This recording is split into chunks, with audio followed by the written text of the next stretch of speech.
রবিবার রাতে সীমান্তের কাঁটাতারের বেড়া কেটে গরু চুরি করে বাংলাদেশে নিয়ে যায় দুষ্কৃতীরা। মনুঘাটের ইন্দিরানগর পঞ্চায়েতের রমেন্দ্রনগর এলাকায় এই ঘটনা। স্থানীয় দুই পরিবারের দুটি পূর্ণবয়স্ক গরু চুরি হয়েছে। গরুগুলি ছিল দুই পরিবারের উপার্জনের একমাত্র উৎস। স্থানীয় সূত্রে জানা তথ্যের ভিত্তিতে অনুমান, দুষ্কৃতীরা ধারালো অস্ত্র দিয়ে কাঁটাতার কেটে এপারে এসেছে। পরবর্তীতে ফেনী নদীর খরস্রোতা ও বর্ষাকালের প্রবল জোরে পার হয়ে গরুগুলি বাংলাদেশে নিয়ে যায়। সোমবার সকালে বিষয়টি প্রকাশ্যে আসতেই গ্রাম জুড়ে কান্না ও চাঞ্চল্য ছড়িয়ে পড়ে। কিন্তু আশ্চর্যের বিষয়, ঘটনাস্থলটি বিএসএফ 121 নম্বর ব্যাটালিয়নের ওয়াচ টাওয়ার পোস্ট থেকে মাত্র 50 মিটার দূরে। সেখানে প্রায় 30 ফুট উঁচু একটি ওয়াচ টাওয়ার রয়েছে, যেখানে থেকে গোটা সীমান্ত এলাকা নজরদারির আওতায় থাকার কথা। এলাকায় নিয়মিত আলুর ব্যবস্থাও রয়েছে। ফলে প্রশ্ন উঠছে, এই পরিস্থিতিতে কিভাবে বিএসএফ এর চোখ ফাঁকি দিয়ে ভারতীয় ভূখণ্ডে প্রবেশ করলো বাংলাদেশি দুষ্কৃতীরা, আবার নির্দ্বিধায় গরু নিয়ে নদী পার হয়ে বাংলাদেশে পালাতে সক্ষম হলো।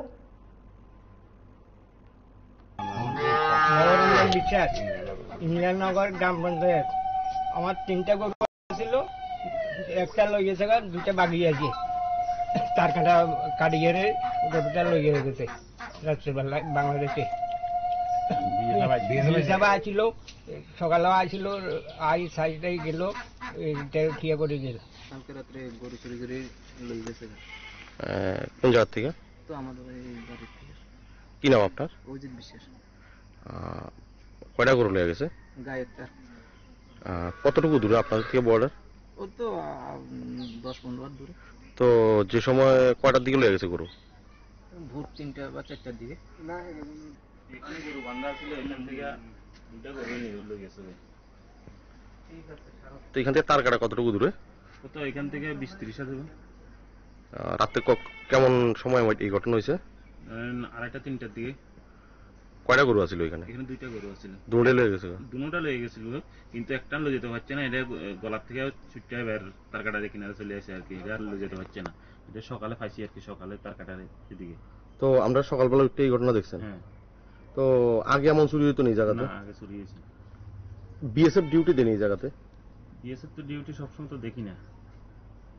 কি মনে হইতেছে আপনাদের কাছে, কি মানে বিএসএফ এর নিরাপত্তা না থাকার কারণেই কি এই ঘটনা? বিএসএফ এর নিরাপত্তা না থাকার কারণেই হয়েছে।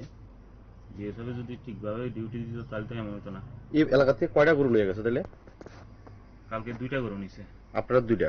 আমরা একটা, আমরা পাশের বাড়ির একটা, 2টা গরু। কি করবেন সরকারের কাছে এই বিষয়ে? কিতা কমন নিরাপত্তা বাড়াক। এইভাবে যদি চলতে থাকে তাহলে তো আরো ঘটনা হইব।